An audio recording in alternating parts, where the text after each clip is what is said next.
성경 봉독을 하겠습니다. 골로새서 1장 15절에서 20절입니다.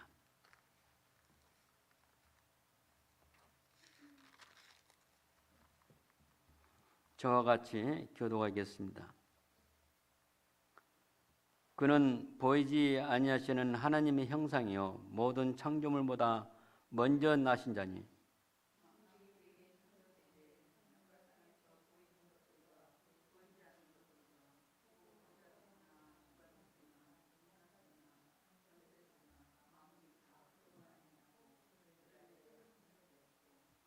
또한 그가 만물보다 먼저 계시고 만물이 그 안에 함께 서느니라.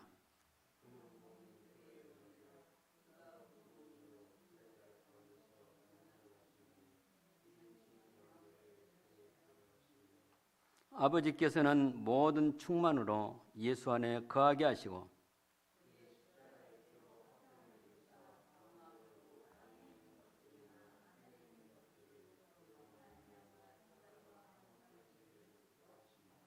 아멘. 오늘은 우리 예수님의 어떤 분이신가를 우리가 생각하고 또 제가 계속하는 하나님 나라 그 관계에서 개혁신앙의 강좌를 지금 하고 있습니다. 그걸 바로 설교 시간에 연이어서 하려고 합니다. 왜냐하면 오늘 말씀이 너무 중요하기 때문에 그냥 딱 끊고 또 공부 시간을 따로 해서 하는 것보다도 오늘만 하려고 합니다. 여러분에게 프린트를 몇 장 드렸죠? 아마 전체 4장이 될 것입니다. 그걸 잘 살피면서 보시기 바랍니다. 여러분, 골로새 교인들은 굉장히 어린아이와 같습니다. 왜냐하면 바울 사도가 직접 지도를 하지 않았기 때문에 그렇습니다. 에베소 교인들은 3년 동안이나 밤낮으로 바울이 하나님 말씀을 강론했기 때문에 에베소 교회에 비하면 골로새 교회는 굉장히 빈약합니다. 에바브라에게서 배웠던 그 성도들인데 에바브라가 1차라면 골로새 교인들은 2차에 해당된 것입니다. 그렇기 때문에 어쩌면 이 사도 바울은 이렇게 골로새서를 통해서 그렇게 자상하게 예수 그리스도를 소개한지 모릅니다. 오늘 읽었던 본문을 중심으로서 예수 그리스도의 최고의 존엄, 요즘에 김정은에게 그런 칭호를 붙인다마는 우리는 그거와 상관없이 우리 예수님은 우리 각자의 최고의 존엄이시다. 영어로 수프리머시.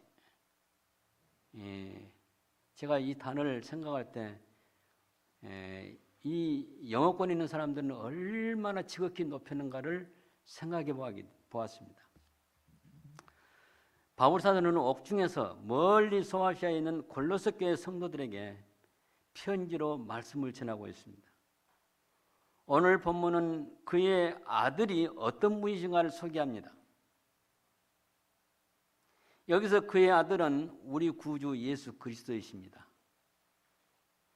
이 자리에 앉아 있는 저와 여러분은 벌써 몇십 년 동안 들었기 때문에 익히 알지만은 골로새 교인들은 생소할 것입니다.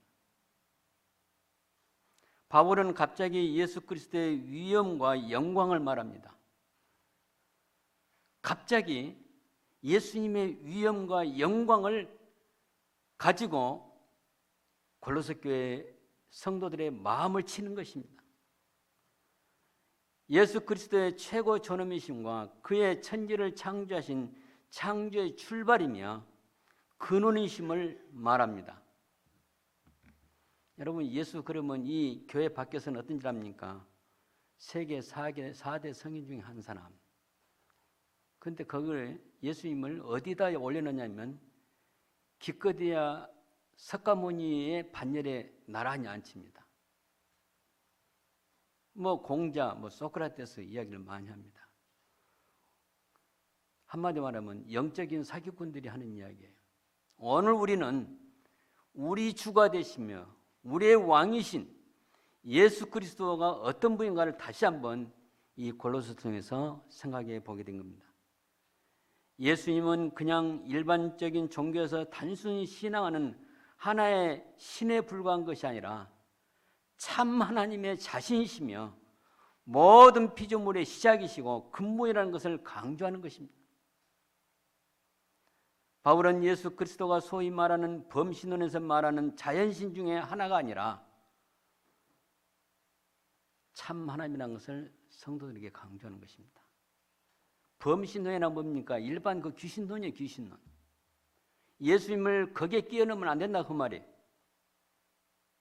바울이 말하는 아버지께서 우리를 흑암의 권세에서 건져내시고 그의 아들의 나라로 옮기셨는데 여기서 그의 아들이 어떤 분이신가를 먼저 말하는 것입니다.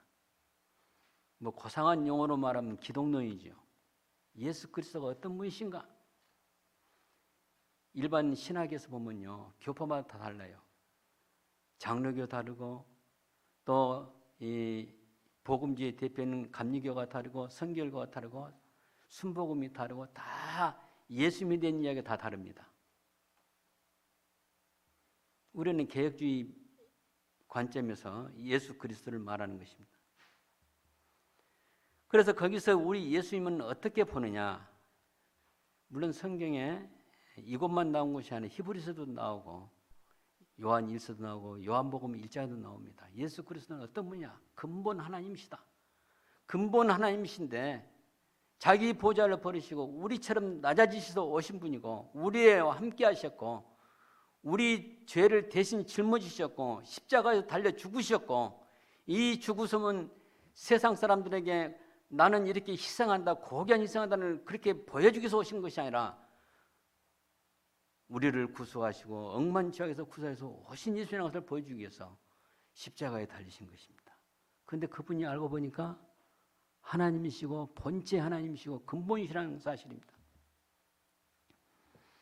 자, 우리 오늘 첫째 예수 그리스도 그의 아들 예수 그리스도께서 보이지 않는 하나님의 형상이라는 것을 말함으로 우리와 같은 인간이 아니라 신성을 가지신 하나님의 본체라는 것을 말합니다.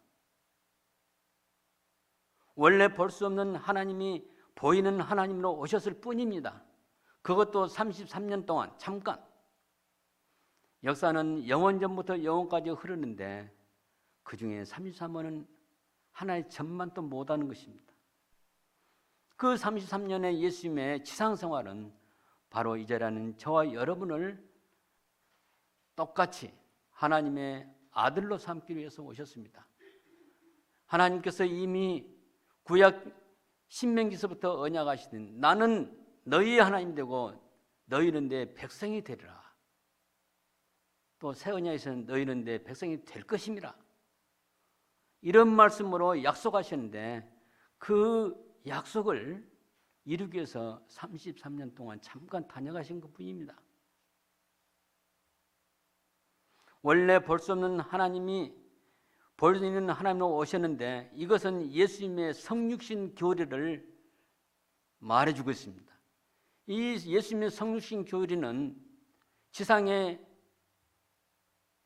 어떤 종교도 없는 오로지 이 기독교만 있는 것입니다. 이것은 우리 인간의 지성으로 이해된 것이 아니고 반드시 성령을 통해서 이해되는 것입니다. 사도 요한은 요한복음 1장 14절에서 말씀이 육신이 되어 우리 가운데 거하심에 우리가 그 영광을 보니 아버지의 독생자의 영광이요 은혜와 진리가 충만하더라 라고 했습니다. 우리를 속죄하기 위해서 오신 어린 양이 되시기 위해서 육신을 입으신 것입니다.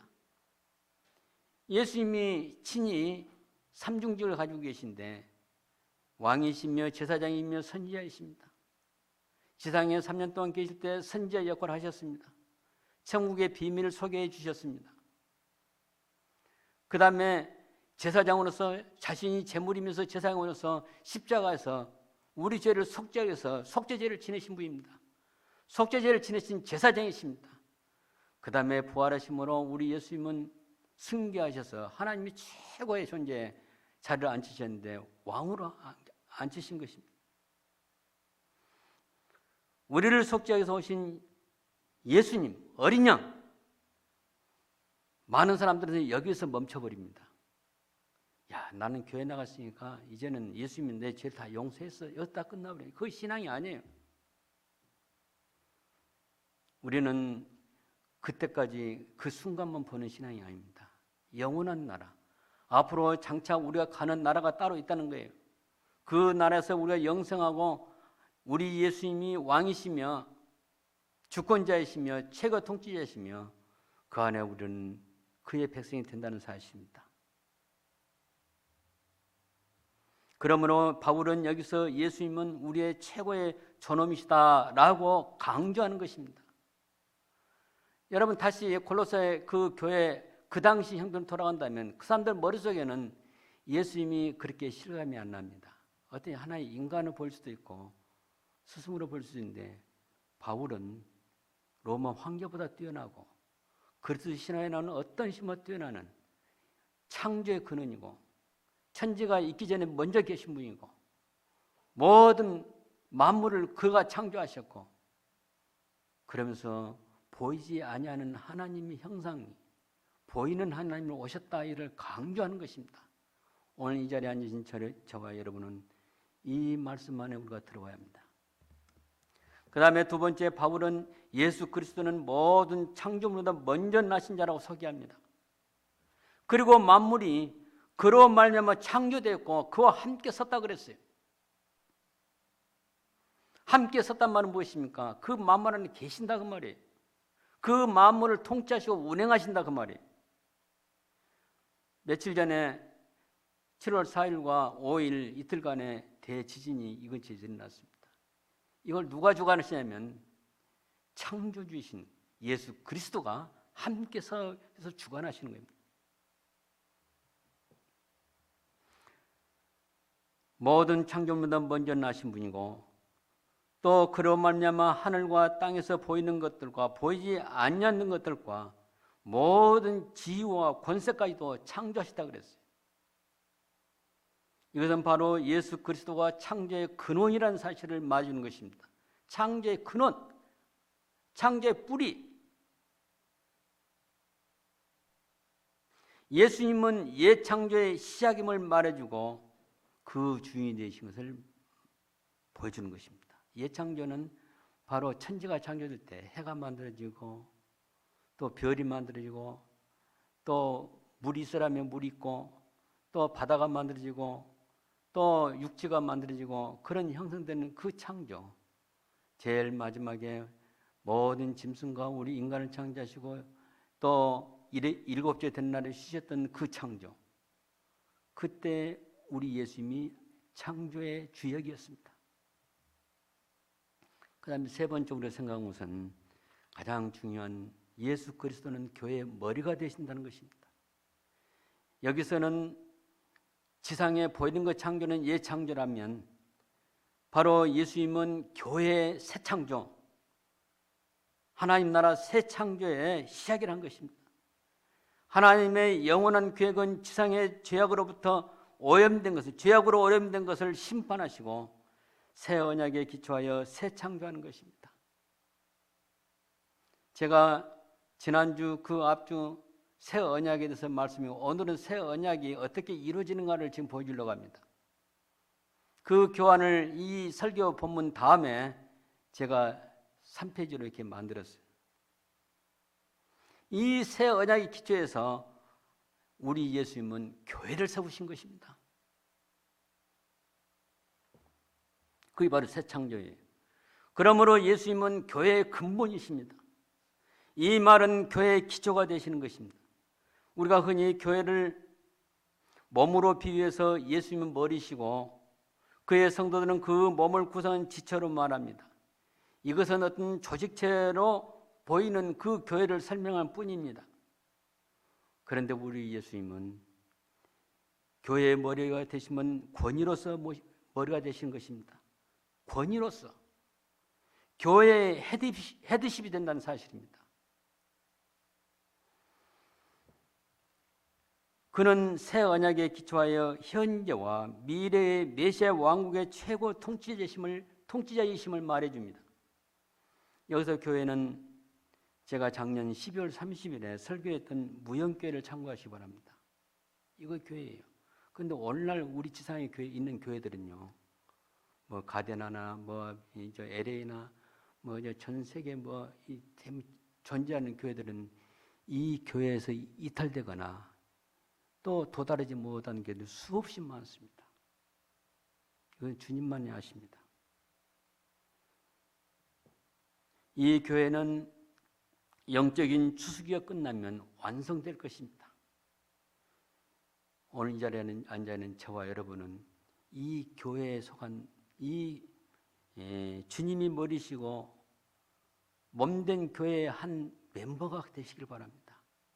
가장 불행한 사람은 교회를 수십 년 다녀도 하나님 나라 안에 들지 못한 사람이 불행한 사람이에요. 영적으로 보지 못하기 때문에. 왜 그렇습니까? 우리 주위에는 소경된 목자가 너무 많다는 사실입니다. 항상 여러분은 성령 충만하여 말씀만을 가시기 바랍니다. 제가 지금부터 여러분에게 말씀드렸듯이 이어서 바로 새 언약에 나타나는 하나님 나라의 회복과 완성에 대해서 성경에 나오는 것을 해설해 드리겠습니다.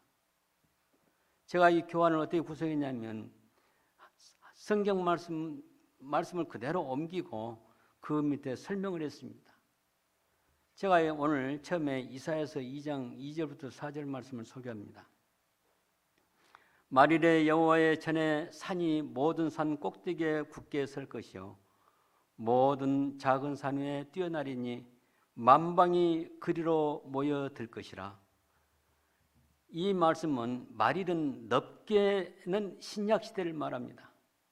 그 신약시대는 예수님의 승천부터 재림 때까지입니다. 좁게는 언제를 말하냐? 세상 끝나라고 할 수 있습니다. 심판날. 이 기간에는 하나님의 택한 백성을 마치 추수시기에 알곡을 모으듯이 모으는 시기입니다. 그렇기 때문에 많은 사람들이 이미 창세전에 선택을 받고 하나님의 예정을 입은 사람들, 아브라함에게 언약했는데 그 언약 안에 든 백성들은 다 같이 일어나서 여호와의 전에 산을 향하여 달려갑니다. 여기서 여호와의 전에 산은 메시아이신 예수 그리스도를 말합니다. 그 다음에 그 이사야서 2장 3절 말씀 봅니다. 많은 백성이 가며 이르기를 오라 우리가 여호와의 산에 오르며 야곱의 하나님의 전에 이르자. 그가 그의 길을 우리에게 가르치실 것이라. 우리가 그 길로 행하리라 하리니 이는 율법이 시온에서부터 나올 것이요 여호와의 말씀이 예루살렘에서 나올 것임이라. 여기서 말하는 그때는 메시아이신 예수 그리스도가 택한 언약 백성에게 그의 길, 곧 하나님의 나라의 새로운 법, 새로운 법이라면 말씀이라고 해도 되고 율법이라고 해도 되고 또 하나님의 도라고 해도 됩니다. 이 말은 시편 105편에 자세하게 나옵니다. 시편 105편은 전체가 주의 도, 주의 율례, 주의 말씀, 주의 법, 주의 규례 여러 가지로 표현됩니다. 그런데 우리 예수님께서 새로운 법으로 우리에게 가르치시며 그의 백성인 우리는 그의 가르치신 법으로 살게 됩니다. 율법과 여호와의 말씀은 동의합니다. 같은 뜻입니다. 또 하나님의 말씀은 영원한 율법입니다. 시온과 예루살렘도 동의합니다. 같은 뜻입니다. 여기는 영적인 한 장소로서 하나님의 자체라고 말씀하셨습니다. 하나님의 본체, 거기서 이러한 말씀이 나올 것입니다. 그런데 요즘 보면요, 목사님의 설교들을 보세요. 보면 온 세상의 잡등을 다 끌어들여갖고 사람 마음을 하나님 말씀에 초점을 두는 것이 아니라 지상생활에 두게 만든 거예요. 바울사도의 말로 한다면 이건 다른 복음입니다. 그 다음에 우리 4절 말씀 봅니다. 그가 열방 사이에 판단하시며 많은 백성을 판결하시리니 무리가 그들의 칼을 쳐서 보습을 만들고 그들의 창을 쳐서 낫을 만들 것이며 이 나라와 저 나라가 다시는 칼을 들고 서로 치지 아니하며 다시는 전쟁을 연습하지 아니하리라. 여러분, 이 말씀은 역사적으로 어떤 일이 있었냐면요, 닉슨 대통령이 취임할 때 이 말씀을 그 목사님이 해줬어요. 한마디로 하면 닉슨 대통령을 하여금 전 세계 평화를 가져오라, 아마 그 뜻인가 봐요. 그런데 그 말씀이 바로 이 구절입니다. 여기 이 말씀 바로 무엇을 말해주냐? 메시아이신 예수 그리스도가 지상의 모든 나라, 열방이죠, 모든 백성을 심판하신다. 심판 이후에는 메시아가 통치하시는 평화시대가 온다. 반드시 그렇게 될 것입니다. 그때는 다시 전쟁을 하지 아니할 것이다. 여기서 칼과 창은 무엇을 말해주냐면 전쟁을 하는 무기를 상징해 줍니다. 그러나 이 칼이 보습이 되고 창이 낫이 된다 그랬죠. 이 보습이란 건 뭐냐면 옛날에 그 소를 키우고 또 이렇게 그런 시대에 쟁기를 만들었어요. 그 쟁기를 소가 끓여요. 그런데 그 밑바닥에서 흙을 파는 그 쇠붙이 삼각형이 있어요. 그게 바로 보습이에요. 창을 녹여서 바로 보습을 만든 것은, 창은 무기인데 보습은 농경을 하는 거예요. 기구예요. 이런 평화를 상징하는 것입니다. 그 다음에 창은 이와 같이 낫을 만드는데 배와 보리를 베는 칼과 같은 도구입니다. 이것은 바로 평화시대가 온다는 것을 말해주고 있는 것입니다. 이것이 무슨 나라죠? 새 언약에 의해서 우리 주님께서 세우신 새 나라가 올 것이라는 것을 이사야는 미리 말해주는 것입니다. 그 다음에 여러분이 잘 아는 이사야서 11장 6절부터 10절까지 봅니다.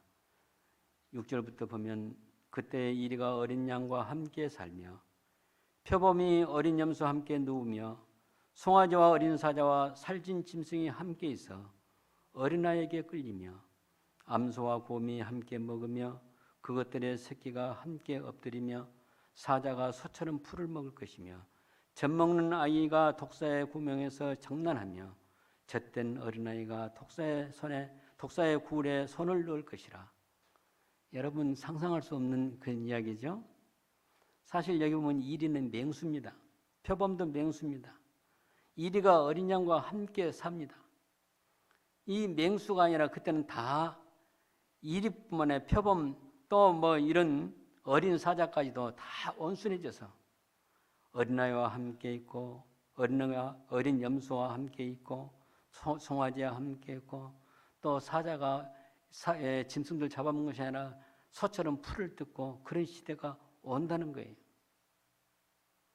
이것은 무엇을 말해주냐? 이 말씀은 메시아 왕국의 평화시대를 말해주고 있습니다.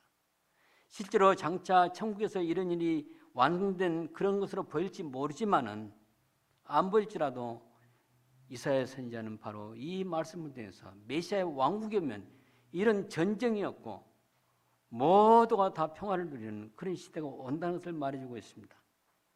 다만 심판 이후에 메시아이신 예수 그리스도가 통치하는 그 시대는 평화의 시대가 될 것입니다. 9절 말씀 봅니다.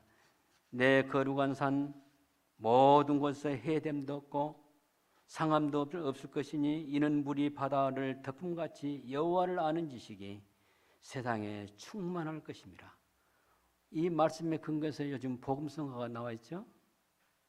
그때는 지상의 모든 지식은 사라지고 지상의 모든 지식이 무엇입니까? 뭐 핵공학이라든가 첨단 과학의 여한 그 지적 재산이 있죠. 이것은 그때는 아무 필요가 없습니다.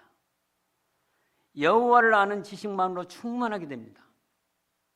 우리가 다 죽어서 바로 하나님 나라에 들어갈 때 그 나라는 이 세상 지식이 필요 없고 오로지 여호와 하나님을 아는 지식만이 넘치게 됩니다.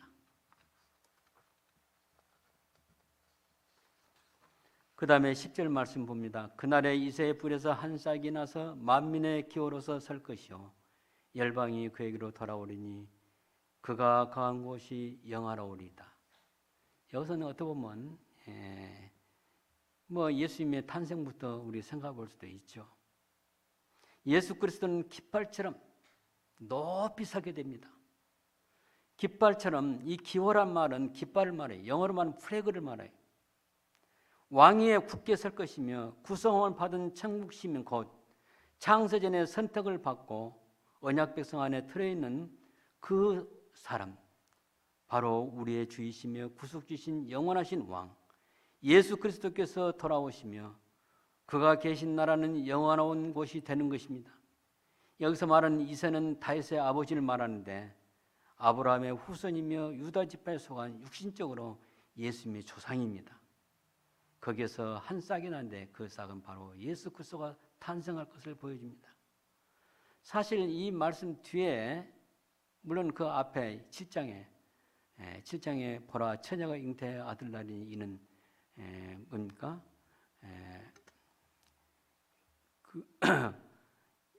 우리와 함께 하신 임마누엘이라 이렇게 말씀하셨어요. 그 다음에 우리 예레미야서 31장 31절부터 34절 여기에 새 언약이 나오죠. 나 여호와가 말하노라 보라 날이 이르니 내가 이스라엘 집과 유다 집에 새 언약을 세우리라. 예레미야 당시 이스라엘은 북왕국으로서 9개의 지파로 구성되었고 남왕국은 2개 지파, 유다 지파와 베냐민 지파로 구성되어 있습니다. 여러분 잘 알듯이 레위 지파는 땅을 분깃으로 받지 못했습니다. 그 이제 남북 왕국을 왔다 갔다 하면서 뭐 이 제사 직무를 행할 수도 있고 또 선지자의 직무도 행할 수 있었습니다. 그러나 여기에서는 이스라엘 집과 유다 집은 그런 그 당시에 그 나라를 말해준 것이 아니라 아브라함의 후손 전체를 일컫습니다. 상징적인 표현입니다. 오늘날 우리도 이 아브라함 후손 안에 속았다고 믿는다면 이스라엘 집안에 있는 사람이고 다윗의 집안에 있는 사람입니다. 유다의 집에 있는 사람입니다. 그 다음에 32절 봅니다. 나 여호와가 말하노라 이 언약은 내가 그들의 열조란 말은 조상이란 말입니다. 열조의 손을 잡고 애굽 땅에서 인도하여 내던 날에 세운 것 같지 아니할 것은 내가 그들의 남편이 되어서도 그들이 내 언약을 파하였습니다. 파기했다고 말이에요. 모세를 통해서 주신 옛 언약을 갱신한다는 말입니다. 갱신해서 새 언약을 세운다 그 말이에요. 여기서 남편은 이스라엘 백성인데 이스라엘을 상징적으로 남편은 이스라엘을 상징적으로 아내로 말하고 하나님을 남편으로 표현한 것입니다. 이스라엘은 옛 언약을 지키지 못했고 하나님은 그 언약을 새 언약으로 전환하신 것입니다. 이것을 보여준 것입니다. 자, 이렇게 예고한 다음에 33절에 나 여호와가 말하노라. 그러나 그날 후에 내가 이스라엘 집에서 세울 언약은 이러하니 곧 내가 나의 법을 그들의 속에 두며 그 마음에 기록하여 나는 그들의 하나님 되고 그들은 내 백성이 될 것입니다. 여기 밑줄 친 그 말씀 나는 그들의 하나님 되고 그들은 내 백성이 될 것이라가 새 언약의 핵심이에요. 여호와 하나님 바로 우리의 하나님 되고 또 우리는 얼마나 참 축복된지 모르지만 여호와 하나님의 백성이 되는 것입니다. 새 언약은 하나님의 법을 자기 백성으로 선별하여 구속하신 언약 백성의 마음에 새기고 하나님은 아브라함에게 약속하신 모든 언약 백성의 하나님이 되시고 그들이 하나님의 백성이 될 것이라는 것을 약속하시는 것입니다. 여러분 이것이 공중에 사라지는 하나의 메아리일까요? 다른 사람에게는 메아리가 될 수 있습니다. 그러나 저와 여러분에게는 그것이 아니라 확고한 우리의 약속이고 우리에게 주어진 약속이고 법이 되는 것입니다. 34절 그들이 다시는 각기 이웃과 형제를 가리켜 이르기를 너는 여호와를 알라 하지 아니하리니 이는 작은 자로부터 큰 자까지 다 나를 알미라. 내가 그들의 죄악을 사하고 다시는 그 죄를 기억지 아니하리라. 여호와의 말이니라. 여기 제일 마지막에 다시는 그 죄를 기억지 아니한다. 그 말이 좀 우리에게 공감이 됩니다. 다시 설명하자면 하나님은 자기 백성의 죄를 사하시며 그 죄를 기억하지 아니하신다. 오직 하나님의 백성이 된 사람은 어린아이로부터 어린애까지 모두 여호와를 인격적으로 알므로 서로가 서로에게 말하기를 다시는 여호와를 알자 그렇게 하자냐고 그를 말할 필요가 없게 된다 그렇게 하는 것입니다. 그 다음에 에스겔서 36장을 봅니다. 우리 주보에도 나옵니다.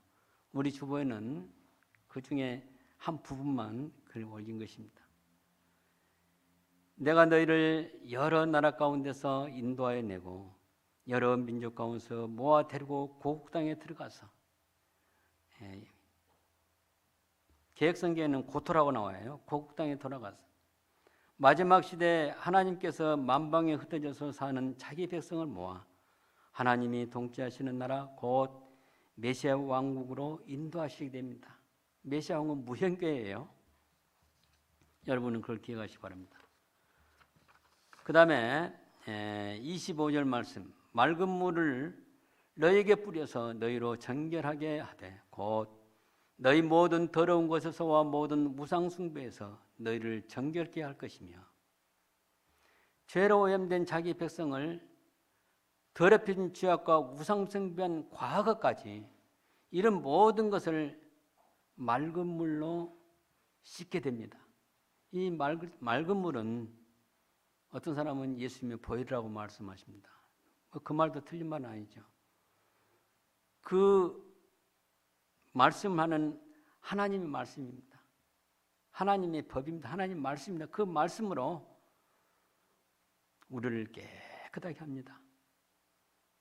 마치 이제는 더러운 것이 하나도 없고 순수한 순도 100% 그렇게 정결케 함으로 흰 눈처럼 깨끗해진 것입니다.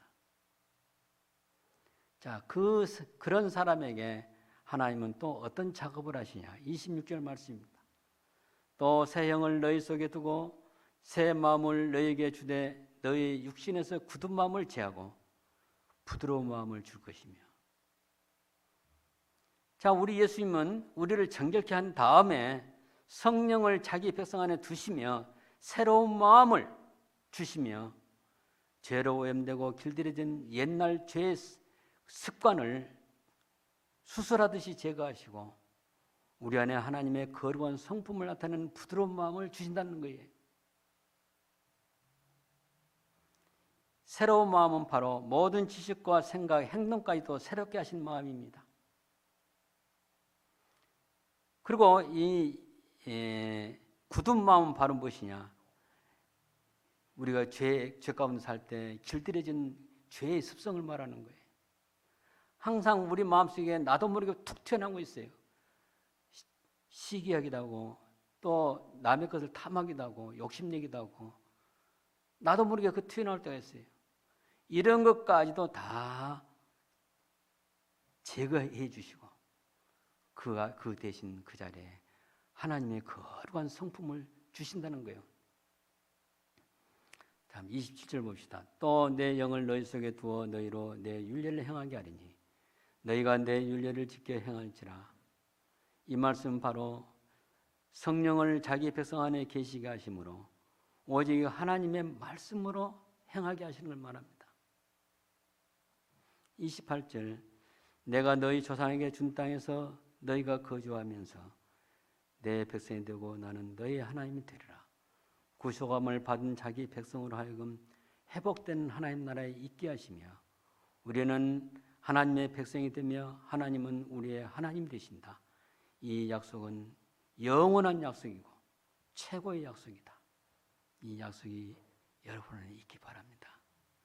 오늘 이 자리에 참석하지 않은 사람에게도 이 페이퍼를 여러분이 전달시켜서 꼭 몇 번 읽어서 그것이 우리 마음에 완전 새겨지고 이 지상에 이런 오염된 사회에서 아버지 하나님 그 하나님의 사랑을 힘입어 거기에 영향을 받지 않냐고 천국 백성을 끝까지 믿음을 지키며 승리하며 주님이 부르신 그날까지 이 세상을 통과하는 그야말로 존 번연이 지는 철로 역정 필그림스 여행에 나오는 것처럼 우리가 승리하는 주의 백성이 다 되시기 바랍니다.